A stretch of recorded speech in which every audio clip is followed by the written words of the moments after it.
सबसे पहले तो कॉन्स्टिट्यूंसी का एक रिपोर्ट होना चाहिए, सर्वे रिपोर्ट, जिसको हम आईबी रिपोर्ट बोलते हैं। उस आईबी रिपोर्ट में क्या होगा, 30-35 पॉइंट हैं जिनके आधार पर ग्राउंड की रिपोर्ट आएगी।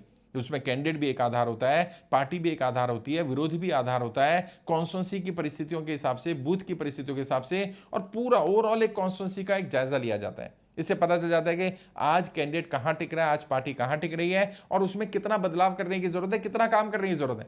और उस आईबी रिपोर्ट के बाद यह भी तय हो जाता है कि आपको चुनाव लड़ने में फायदा है कि चुनाव ना लड़ने में फायदा है। कई बार क्या होता है, इंसान को लग रहा होता है मैं चुनाव लड़ूंगा, और चुनाव में लड़के पता चल जाएगा कि मेरे को लड़ने में फायदा हुआ कि नहीं लड़ने में। और भाई हर गड्ढे में गिर के देखने की जरूरत नहीं होती है, जिनके पास ऑलरेडी अनुभव है वो आपको बता देंगे, आप उनसे पूछ सकते हैं।